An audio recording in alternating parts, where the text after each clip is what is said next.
Can we have Frogman in one of your lists, though? I'll stick it in for Kill. When are you free next week to watch Frogman? I'm getting some Frogman. Next week, I'm getting some Frogman shirts. Good evening. Welcome to You Can't Handle the Truth Movies. I'm Chris. This is James.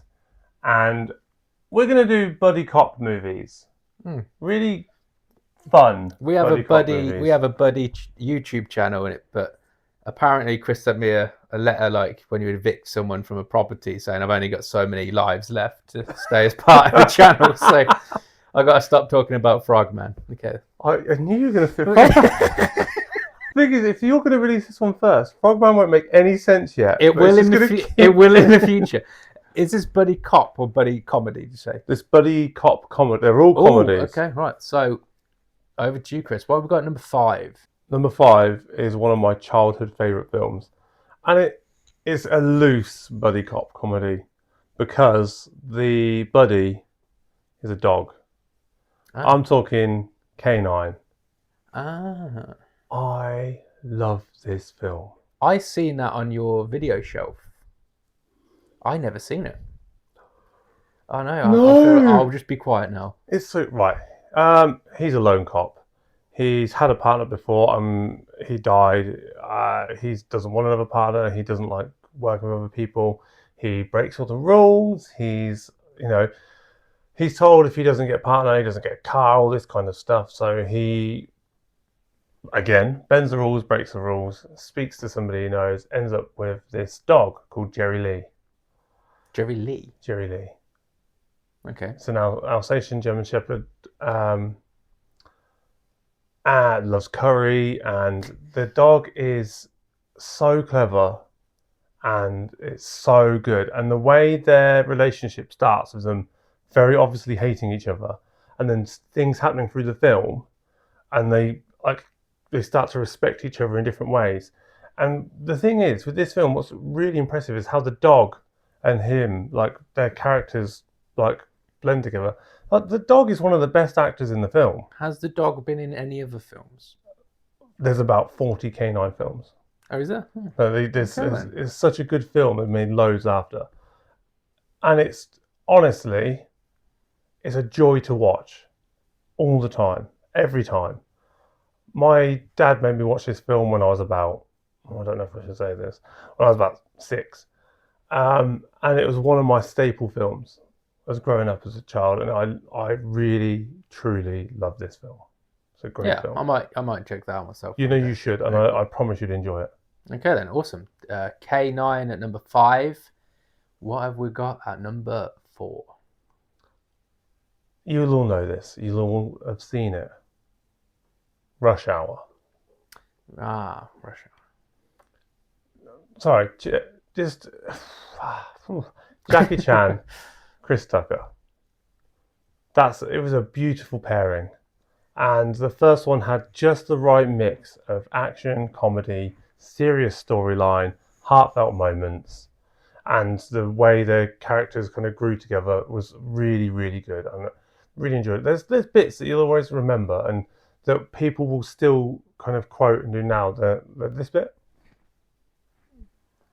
To war, is it? Yeah, wah, huh. My daddy once caught a bullet with his bare teeth. It's stuff like that. It was just so brilliant. So they both have no respect for each other at the start, and they become a really great kind of pair, and it's a really fun, enjoyable watch. I think this is a classic example because when you said it, I was thinking, oh, Rush Hour, that's obvious. But yeah, it is obvious for the right reasons because so many people know this film and it's so quotable. It's got so many parts that people will remember, and that's why it's good. If no one remembers or speaks about a film, then it was a pretty trash film. It's a great film, Rush Hour. Yeah. It is a really great film. Yeah, I do find Chris Tucker in these films pretty funny, to be honest. Even when he's one of the few people in these films that can make me just, not now obviously because I've seen it 10 times, but it just catches off guard with just his emotions and his mannerisms. So and stuff. flamboyant. He's just he's really good. Awesome. Yeah. So Rush Hour at number 4, and that leads us on to number 3. Beverly Hills Cop. 1? I mean, you pick them. They I'll are pick one. all great. 1, 2, 3, and even the new one that came out on Netflix last year, or maybe the year before. I can't quite remember. They're all great. It's just you can't go wrong with Beverly Hills Cop. I mean, you can go wrong. You could get that stupid theme tune with the frog, Yeah. but the films are spectacular. And yeah, just go with the first one where it's still a bit gritty and a bit dark, and the cops of Beverly Hills don't like him. It's before they all become real friends, and it's that whole you've got that friction that at first, and then they all start to get along at the end. Is Beverly Hills Cop the one where he just kind of takes over some bloke's house that's being renovated, like some mansion, and he just moves into the house? I No, think it's the second one. yeah, that so the first one is they have a big the last scenes in a big house. They have a big No, no, shoot no. up and destroy everything. The guy's having his house worked on, and he just moves into the house.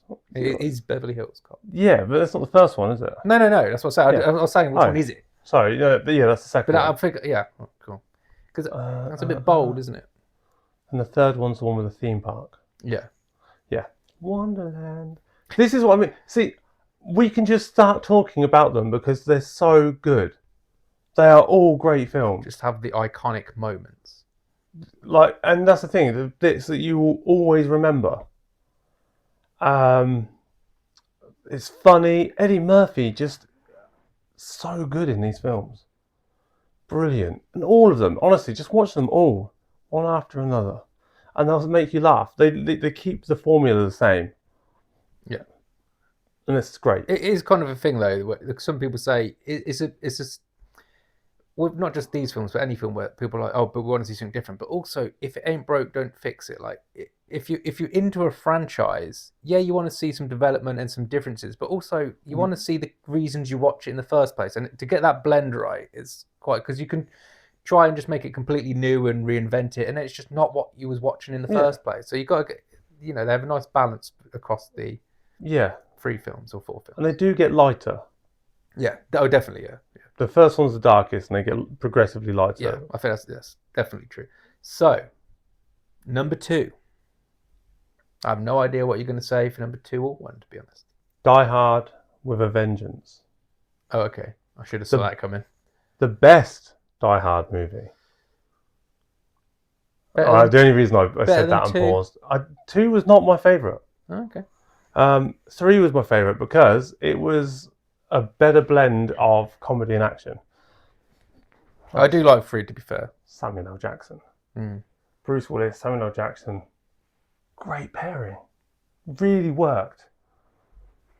It was one of those things, we watch it now and you go, so how did Samuel L. Jackson end up in this I've just remembered mess? the beginning of this film, and I've just remembered how cringy it is. Yeah, it is probably the best. But he does, and you get past the how do they end up working together? You get past that. It's a little bit silly, but it's really good. It's funny. The action's great. You feel for the characters. I like the fact that it's got that time element to it as well. They've got to get from one place to the next, and it's how do they get there? Are they going to get? It's got that time pressure on it, yes. which is done spectacularly well. Like, do they cut across the park? Are they going to run pedestrian? Like, it's just absolute mayhem. Oh, and it's great. And it's done. It's right in the middle of New York as well, isn't it? Yeah. And it's twists, doesn't he? Where he has to answer the riddles and stuff, and it's like, yeah, who doesn't love a good riddle? So good. And I like that, and it's all because of the first film. It's yeah. And yeah. I mean, Alan Rickman was one of the best bad guys to ever step foot into one of these kind of movies.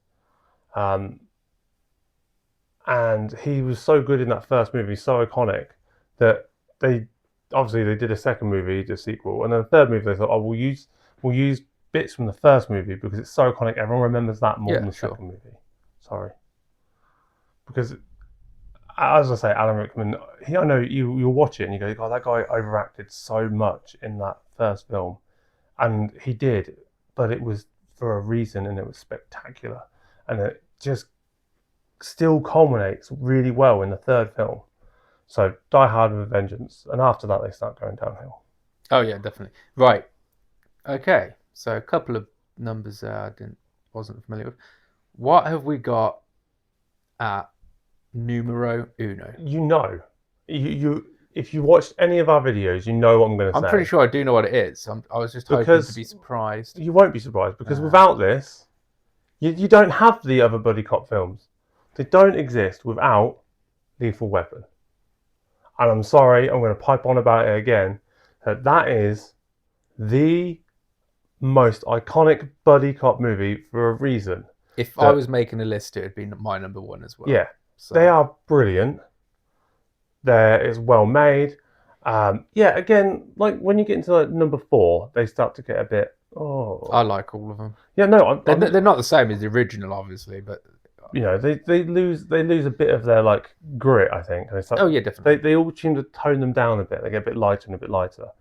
But they're all great, and it started it for a reason because they got the formula perfect, and that's it.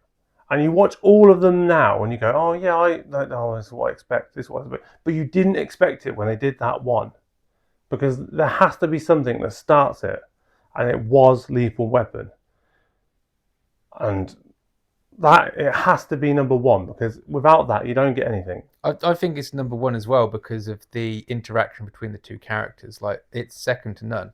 Yeah, Samuel L. Jackson and what's the God, John McClane is great, but these two like they become a literal family. Like Riggs becomes part of their family. He's accepted in, and when anything happens to one of them, you feel it happening to the both of them. Yeah, And also in sharing the celebrations, and when they're having it, he gives at the end of the fourth one where he gives birth to his child. Like they become a family unit. It's more than just a buddy cop. Like they become a family. well, I mean, in the third one, they switch round roles where Riggs is more, Yeah, he's more stable, and Danny Glover's like, on the edge of retirement and drinking in his boat and all of that, and like they swap roles, and Riggs comes and helps him, and gets his head back on the level and stuff. And you think that's what true friends and family do, and they were so well written. it's blended so well between slapstick and serious as well. Like so, you get some bits with the flamethrower fights and that, but then you get bits like in the first one where the helicopter's coming down and sniping, and it's pure entertainment.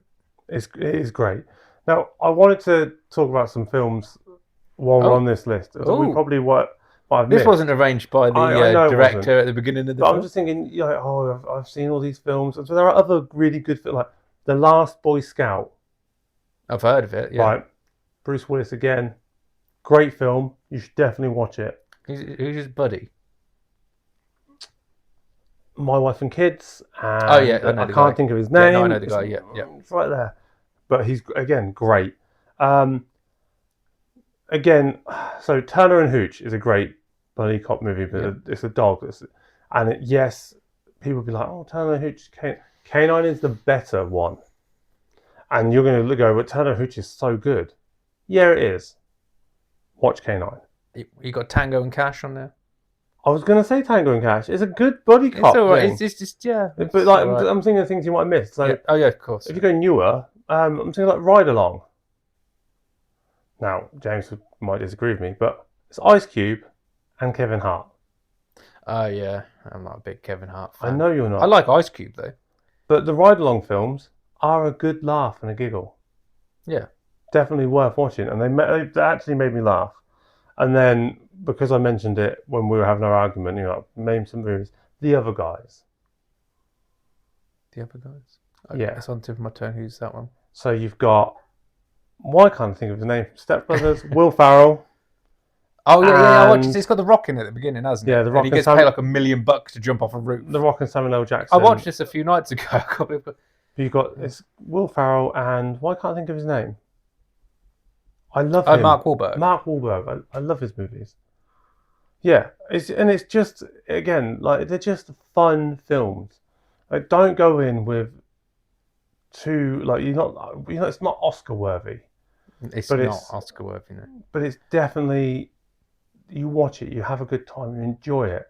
You remember what it's like to smile and enjoy life a little bit, and that's what all these movies do. As we've randomly gone off on this extended version now, Bearing in mind, he has just done like 6 videos in a row, horror movies. I just can't get a bit more. No, that's fair enough. I don't know if you like this or not because you don't like Russell Crowe very much. But what about The Nice Guys? I do like Russell With Crowe. Ryan Gosling. I thought that was a I decent I one. I hated him because of Gladiator. I had to do Gladiator back in sixth form as like a film studies thing, Oh, right. and I just had to, you had to take it apart so much, all the imagery, and I just sat there at the end of it thinking, oh, I hate you so much. Fair enough. All right, but then he's in my favourite film, which probably shouldn't still be my favourite film, but is, but Man of Steel, and he was amazing in it. And yeah, and films like Nice Guys, he's so good, and that's a again a really good buddy cop. You've got that that debt collector personal. Like, it's really good. It's what I like is how he puts a knuckle duster on. He hits the guy, but he's also really polite about it the whole Yeah. time, and I like that. It's good comedy, good comedic value. There's another film that's not even technically a buddy cop movie, but it's called Let's Be Cops. It's just a comedy where one's a game maker and he imitates a cop in it as a Halloween costume thing, which you're not allowed to do. And then like it all kind of gets out of control, and it's really funny. At the end of it, he actually becomes a cop A cop. because he loved it so much, and that's a really good, funny film. Actually, you probably will have missed that. Loads of people I've mentioned that to haven't seen it, Oh, I've seen that one and it's actually. really good and it's really funny, and you should watch that. Okay, well, I think that concludes our buddy session. All I can, Thanks, buddy. yeah, all I can say is I hope there's a buddy Frogman film comes out Oh, where Frogman gets buddy.